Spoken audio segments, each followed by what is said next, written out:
ओम नमः शिवाय। सभी भक्तों को जय श्री राम। आज का विषय है कि आप ये कैसे जानेंगे कि ईश्वर हमारे साथ हैं, या ईश्वर की कोई पॉजिटिव एनर्जी हमारे साथ है, या ईश्वर का कोई अंश हमारे साथ है, ईश्वर का हाथ हमारे सर के ऊपर है। ये आप किस प्रकार जानेंगे?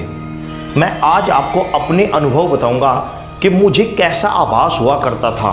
ये शक्तियाँ मेरे पास आने से पहले मुझे कैसा आभास हुआ करता था, मुझे कैसा लगा करता था, मुझे क्या आभास या क्या क्या चीज़ें दिखाई करती देती थी, या क्या क्या महसूस होता था। ये समस्त बातें मैं आपको इस वीडियो के माध्यम से आपको बताऊंगा। आपसे निवेदन है कि वीडियो को अंत तक अवश्य देखें। सब्सक्राइब आप करें ना करें आपके ऊपर डिपेंड है, लेकिन वीडियो को अंत तक देखें। हो सकता है कि आपके साथ ऐसा होता हो। यदि आपके साथ भी ऐसा होता है तो तुरंत भक्ति की ओर बढ़ चलिए, क्योंकि भक्ति की ओर बढ़ो चलोगे तो आपको रास्ता ऑटोमेटिक मिलता चला जाएगा। आपको ऑटोमेटिक ही ईश्वर का सानिध्य प्राप्त हो चल जाएगा, क्योंकि ईश्वर चाहते हैं, इन संकेतों से वो बताते हैं कि वो चाहते हैं कि आप उनकी ओर अग्रसर हो, आप भक्ति लहर पर आगे बढ़े। ईश्वर चाह रहे हैं, ईश्वर आपको इन संकेतों के द्वारा बता रहे हैं कि मेरी पावर एनर्जी तुम्हारे पास है, इसका तुम सदप्रयोग करो। तो वो फैक्ट्स क्या होते हैं, तो इसके लिए मैं आपसे कहूँगा कि बार बार कहूँगा कि भाई वीडियो को अंत तक अवश्य देखें। सर्वप्रथम तो ज़्यादातर मेरे साथ में जो होता था वो ये होता था कि मुझे स्वप्न में ईश्वर के दर्शन हुआ करते थे। मुझे बार बार भगवान शिव के, श्री हनुमान जी के और माँ भगवती के, माता महाकाली के, मुझे देवताओं के दर्शन हुआ करते थे। ज़्यादातर मुझे भगवान शिव के दर्शन हुआ करते थे। भगवान शिव के मैं अनेकों अलग अलग मंदिरों में जा रहा हूँ, अलग अलग स्थानों पर जा रहा हूँ। उनके शिवलिंग हैं, ज्योतिर्लिंग है, स्वयंभू हैं, उन पर जल चढ़ा रहा हूँ, वहाँ पर पूजा कर रहा हूँ। कई तीर्थ यात्रा पे जा रहा हूँ। तीर्थ यात्रा में शुरू से किया करता था, तो मुझे ज़्यादातर ये दिखाई देता था। फिर मैं अब से लगभग 30-35 साल इस भक्ति लाइन में, जैसे ही मैं इस मंदिर में आया, जब ये मंदिर बना था, तो मैंने जब यहाँ का पूजा पाठ करना प्रारंभ कर दिया और मेरे गुरु के साथ में रहकर मैंने उनसे समस्त पूजा की विधियाँ, समस्त ज्ञान उनसे प्राप्त किया और मैं पूजा लाइन पर आगे बढ़ता चलेगा। फिर मुझे दर्शन भी हुए, सब कार्य हुए। फिर तो वो सब मैंने आगे अनेक वीडियो में बता रखा है कि किस प्रकार ईश्वर की अनुकंपा प्राप्त हुई थी। तो ये मुझे पहले से ही दिखाई देता था, इस तरह मुझे संकेत मिलते थे, तो इससे मुझे पता लगता था कि ईश्वर मेरे साथ है। और दूसरा एक बात और भी मेरे साथ हुआ करती थी, हो सकता है आपके साथ भी होती हो। ईश्वर के संकेत में दूसरी चीज़ ये होती है कि ईश्वर के संकेत में मनुष्य की नींद स्वाभाविक रूप से ब्रह्म मुहूर्त में खुल जाती है। ब्रह्म मुहूर्त में यदि आपकी नींद खुलती है तो समझ लीजिए कोई पॉजिटिव एनर्जी है जो हमें संकेत कर रही है कि आप उठिए और ईश्वर का ध्यान कीजिए। अगर आपको स्वप्न में एक ईश्वर दिखाई दे रहा है तो उसकी भक्ति कीजिए, और यदि नहीं दिखाई दे रहा तो आप भगवान शंकर की या जिसको आप अच्छा समझते हैं उसकी भक्ति पढ़ना प्रारंभ कर दीजिए। उसकी पॉजिटिव एनर्जी से आपको अपने आप समझ में आ जाएगा कि मेरा इष्ट कौन है, मुझे किसकी भक्ति करनी चाहिए। ये आपको ऑटोमेटिक आगे अपने आप पता लग जाएगा, क्योंकि ये सब कुछ प्रारब्ध पहले से ही बना हुआ है। आप सोच रहे हैं कि मैं कुछ कर रहा हूँ, आप अपने कर्म के हिसाब से अगले जन्म की तैयारी कर रहे हैं, परंतु इस समय जो चल रहा है ये ऑलरेडी पहले ही सब फिक्स है, सब कुछ पहले ही फिक्स हुआ है।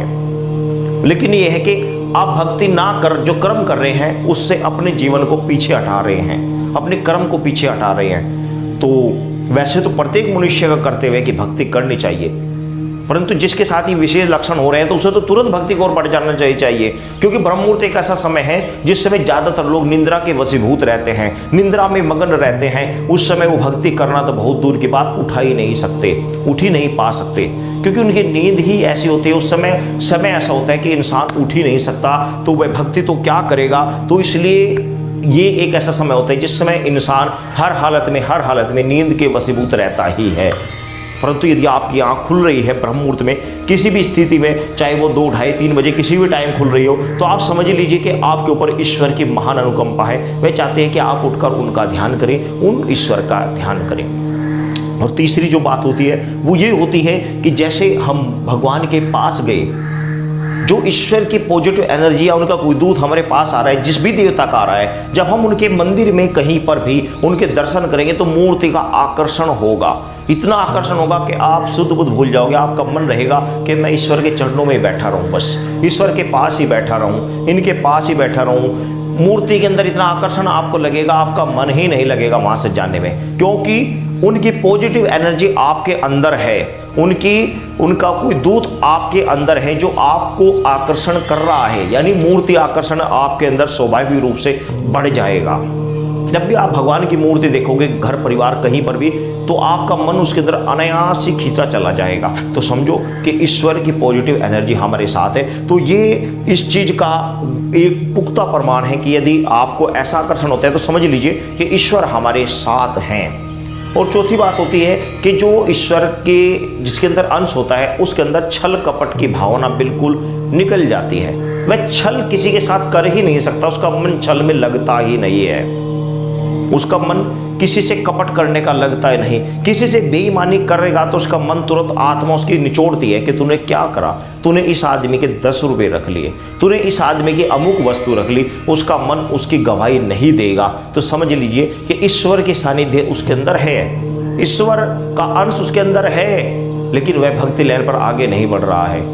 तो ये संकेत होते हैं। और पांचवा जो महत्वपूर्ण संकेत होता है वो ये है, जो मेरे साथ बचपन से ही होता आ रहा था, जिसका आभास मुझे कुछ समय बाद होना प्रारंभ हो गया था, और फिर मैंने भक्ति लहर पर आगे बढ़ा तो समझ चीज़ें सामने आ गई। फिर वो ये होता है, वेरी इंपॉर्टेंट चीज़ है, इसको विशेष ध्यान से सुन लेना। वो होता है कि जब आपको लगे कि मेरे आसपास कोई है, मैं अकेला बैठा हूँ, मुझे लग रहा है कि मेरे पीछे कोई बैठा हुआ है, मैं जा रहा हूँ तो मुझे लग रहा है मेरे साथ कोई जा रहा है, मैं अकेला कहीं पर तो मुझे लगता है मेरे साथ बहुत सारे व्यक्ति हैं, मैं अकेला नहीं हूँ, मेरे साथ कोई है। अपने साथ किसी का होना का आभास होना, तो समझ लीजिए ईश्वर आपके साथ हैं। ये एक महत्वपूर्ण चीज है। अगर आपके साथ ऐसा आपको लगता है तो तुरंत भक्ति की ओर बढ़ चलिए, तुरंत बढ़ चलिए। दूसरे एक बात और भी होती है जो मेरे साथ होती थी, मैं अपने अनुभव में ये सब अपने अनुभव बता रहा हूँ, इसमें एक अनुभव मेरे साथ एक और भी होता था। मुझे अनेकों प्रकार की खुशबू आया करती थी, कभी गुलाब की आती थी, कभी इत्र की आती थी, कभी चमेली की आती थी, बहुत अच्छी अच्छी खुशबू आया करती थी, बड़ी सुंदर सुंदर बड़ी बड़ी अच्छी अच्छी खुशबू आया करती थी। मैं सोचता था यार कभी कैसी खुशबू आती है, कभी कैसी खुशबू आती है, पता नहीं किस लिए आती है। तो वो सब मुझे अब जाकर कुछ समय बाद महसूस हुआ कि मेरे साथ चलने वाली ये शक्तियाँ थी जो मेरे साथ चला करती थी, जिनकी मुझे खुशबू आया करती थी। मुझे आभास हुआ करता था मेरे आसपास कोई है, स्वप्न के माध्यम से मुझे दिखाई दिया करती थी। छल कपट की भावना दिल से ऑटोमेटिक निकल गई। जब मैं उन शक्तियों की मूर्तियाँ जब देखता था तो मेरा मन उनकी तरफ एकदम आकर्षण हो जाता था। तो ये मुझे जताते थे कि इस तरीके से मुझे पता लगता ये मेरे साथ घटनाएं घटी जो मैं आपको बता रहा हूं। तो अगर आपके साथ ऐसा कुछ हो रहा है तो समझ लिए ईश्वर आपके आसपास है, ईश्वर आपके निकट ही है, ईश्वर आपको चाह रहे हैं कि आप भक्ति लाइन पर बढ़े। तो आप तुरंत भक्ति लाइन पर आगे बढ़ना प्रारंभ कर दीजिए। जैसे आपको जिसका भी स्वप्न में आपको दर्शन हो रहे हैं उसी की भक्ति में आगे बढ़ चलिए। एक पॉजिटिव चीज मैं आज आपको एक ही बता रहा हूं, जो भक्त लोग मेरी इस वीडियो को देखते हैं उनके लिए एक विशेष इंपोर्टेंट चीज़ बता रहा हूं, समझ लेना। आप कहीं पर किसी के बारे में देखने जाते हैं कि भाई किसी की अमुक समस्या हम देखने जा रहे हैं, या कोई व्यक्ति आपके पास है उसकी आप समस्या देखने चाह रहे हैं, तो एक चीज़ विशेष मैं आपसे बता दे रहा हूँ। अगर आपको कुछ दिखाई नहीं दे रहा है या कुछ समझ नहीं आ रही है तो सूंघने से भी पता लग जाता है। वहाँ पर अगर आपको खुशबू आ रही है तो समझ लीजिए कोई पॉजिटिव एनर्जी है, ईश्वर की कोई शक्ति वहाँ पर है, तो इसका मतलब पॉजिटिव एनर्जी है। परंतु यदि वहाँ पर दुर्गंध आ रही है, मांस मदिरे की बदबू आ रही है, खून की उसके मांस मदिरे की मदिरा या मांस या अंडे आदि की बदबू आ रही है, तो समझ लीजिए वहाँ पर कोई षड्भंग शक्ति है।